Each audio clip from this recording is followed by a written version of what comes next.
A very good evening to everyone. আশা করছি আমার সমস্ত দর্শক বন্ধুরা খুব ভালো আছে। এনটিপিসি এক্সাম প্রায় শেষের পথে। গ্র্যাজুয়েট লেভেল হয়ে যাওয়ার পর হয়তো যেটা এইচএস লেভেল সেটা শুরু হবে।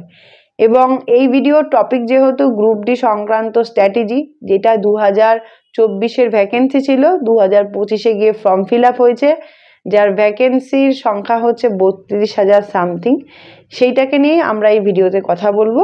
এবং আমার মনে হয় যারা এক্সপিরিয়েন্স রয়েছে রেলওয়ের, বিশেষ করে গ্রুপ ডির, তাদের জন্য এই ভিডিওটা খুবই হেল্পফুল হবে। গ্র্যাজুয়েট লেভেল হয়ে যাওয়ার পর এইচএস লেভেলে হতে আমার মনে হয় না খুব বেশি টাইম নেবে। যদি এসএসসি বা অন্য কোনো সংস্থার পরীক্ষা না থাকে, খুব তাড়াতাড়ি রেলওয়ে বোর্ড সেটাকে অর্গানাইজ করবে। এবং এনটিপিসি হয়ে যাওয়ার পর সিএন নাম্বার 07, যেটা হচ্ছে কালচারাল প্রোগ্রাম, সেই সংক্রান্ত পরীক্ষা হবে। এবং লাস্ট যেটা সিএন 08 গ্রুপ ডি, তারপরের ভ্যাকেন্সি এক্সামটা কন্ডাক্ট করানো হবে। আমার বুদ্ধিতে বলে অক্টোবর থেকে নভেম্বর, মানে পুজোর পরেই হয়তো আমাদের গ্রুপ ডির এক্সাম হয়ে যাবে। তারপরে যেহেতু নোটিফিকেশানগুলো কন্টিনিউয়াসলি বেরিয়ে যাচ্ছে, খুব বেশি টাইম হয়তো আর দেবে না।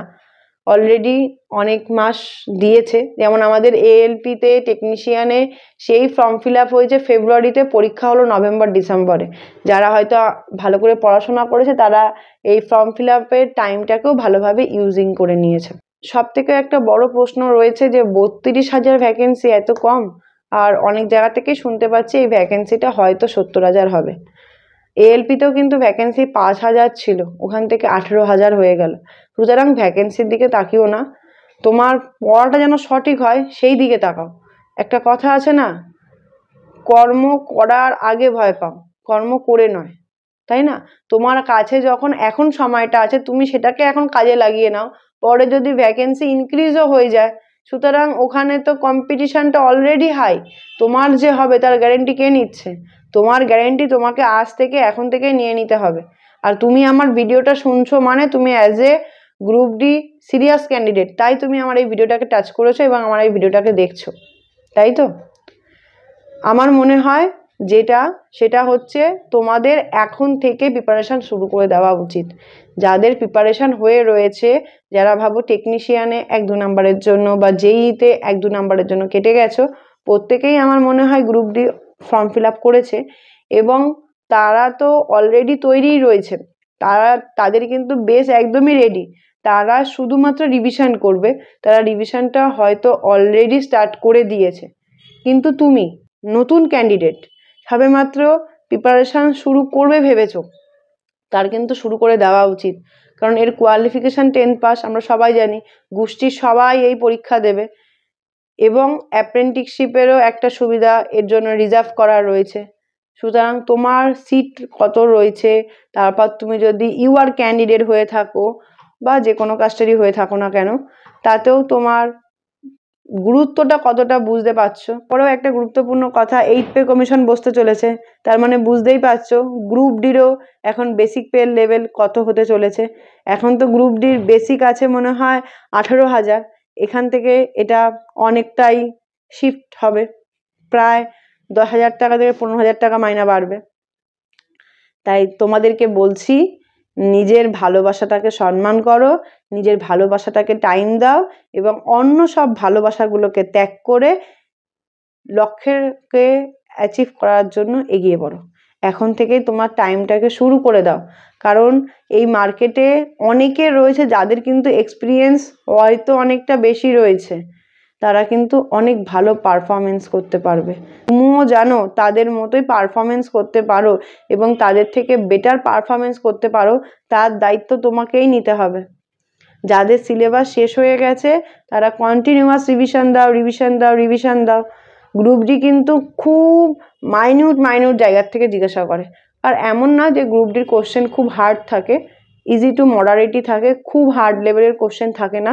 কারণ আমার কাছে 99টা সেট রয়েছে, যেটা 2022 সালে অর্গানাইজড হয়েছে এবং প্রত্যেকটা সেটেই আমার, যেটা আমি অবজার্ভ করেছি, ইজি টু মডারেট কোশ্চেন থাকে। তুমি এমনকি যদি কারেন্ট অ্যাফেয়ারেরও কথা বলো, তুমি ভালো করে কারেন্ট অ্যাফেয়ার পড়লে তুমি পেরে যাবে। যারা অলরেডি এই লাইনে রয়েছো তাদের জন্য তো খুব অসুবিধা হবে না, কিন্তু যারা সবেমাত্র শুরু করেছো তারা কিন্তু একদম লেগে পড়ো। নিজের চোখের সামনে লিখে রাখো, গ্রুপ ডি সিলেকশনের দায়িত্ব শুধুই আমার। দেখবো তো কি করে না হয়ে থাকে। লিখে রাখো 2026-এ আমার জয়েনিং হবেই। দেখো তুমি ঠিক করে নিতে পারবে।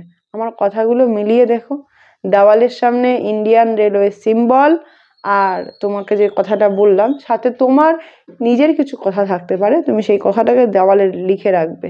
ফোনের ওয়ালপেপার থেকে শুরু করে হোয়াটসঅ্যাপের যে আর কি ওয়ালপেপার আছে প্রত্যেকটা জায়গায় লিখে রাখো।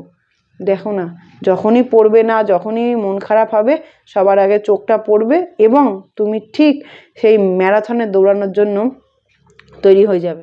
গ্রুপ ডিতে যারা ফর্ম ফিল আপ করেছো, যারা ভাবছো যে এখনও প্রিপারেশান শুরু করিনি তবে করব, তাদের জন্য আমি বলে রাখি, তোমরা ফার্স্টে নোটিফিকেশানটা ডাউনলোড করে ওর যে অফিসিয়াল যে আর কি সিলেবাসগুলো আছে সেটা একটা খাতায় লিখে রাখো।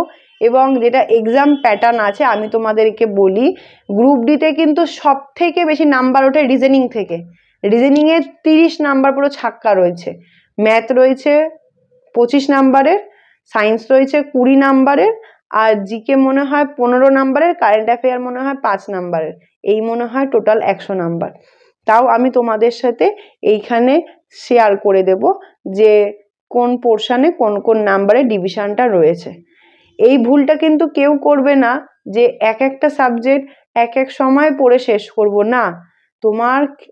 তোমার জন্য যেমন সাবজেক্টের ওয়েটেজ রয়েছে তুমি সেইভাবে পড়াশোনা শুরু করো।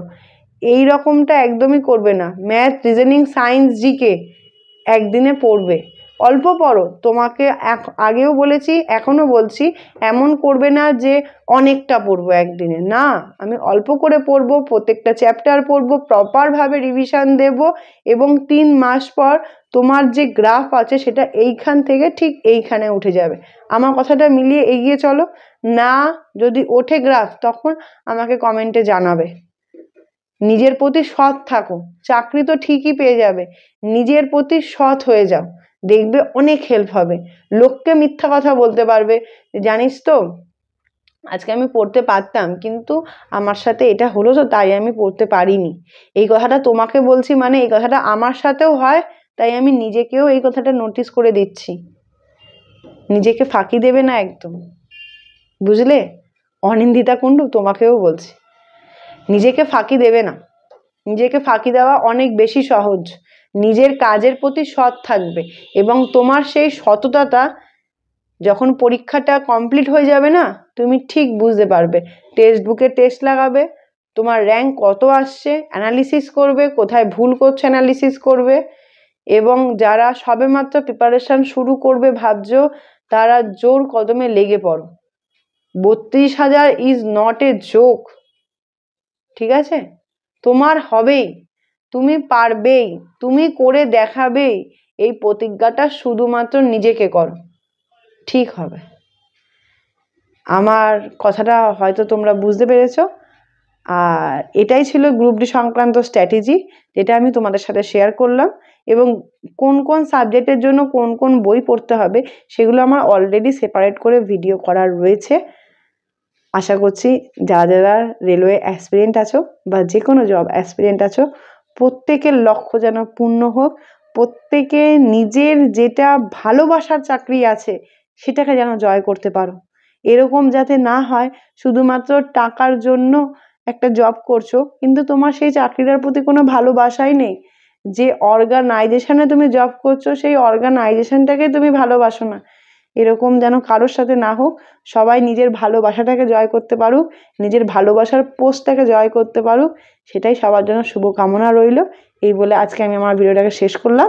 যদি ভিডিওটা থেকে কিছু ভালো লেগে থাকে এবং গ্রুপ ডি সংক্রান্ত তোমাদের যদি কোয়ারিজ থাকে আমাকে কমেন্টে জানিও। সবাই ভালো থেকো, সুস্থ থেকো।